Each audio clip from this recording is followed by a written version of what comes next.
Trecem prin foc, dar nu dăm înapoi, că n-ai cum să cazi dacă n-ai avut roi. Din cenușă se naște curajul tăcut, că omul e fier dacă n-a fost vândut. Pe frontul de blocuri, cu vise sparte, mergem înainte, chiar fără arte. Că viața e dură, dar nu negociezi.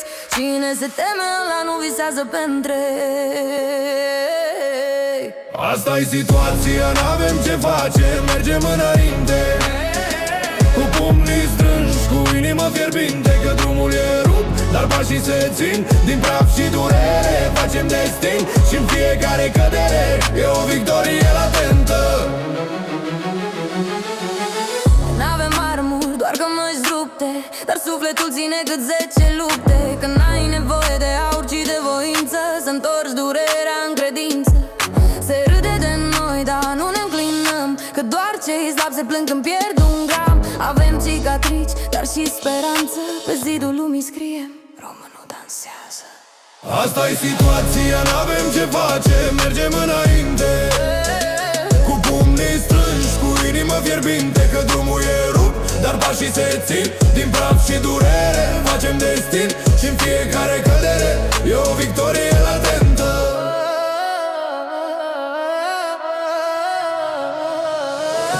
Ne-am vândut iluzii la preț de viață, și-am cumpărat tăcere cu speranță. Dar chiar și mulți toți strigăm în noi, că n-am fost făcut să rămânem goi. Cine ne vede cade în mirare, că încă zâmbim după fiecare întâmplare. Și când cerul cade peste noi ca o poartă, îl ținem pe umeri, că mândria ne poartă. Asta-i situația, n-avem ce face, mergem înainte, cu pumnii strânși, cu inimă fierbinte. Că drumul e rupt, dar pașii se țin.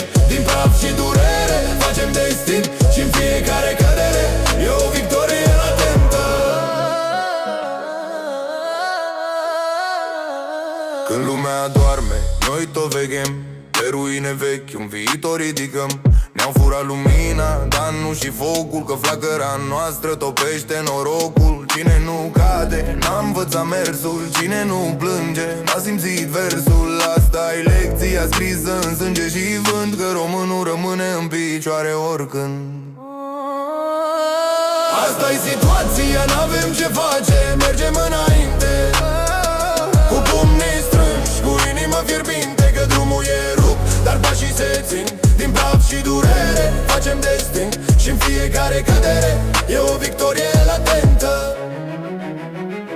Când lumea dispare, noi rămânem vii, când sufletul nostru sunt zei străbii. Cu o mână de oameni și mii de idei, ridicăm din ruine alt templu alte.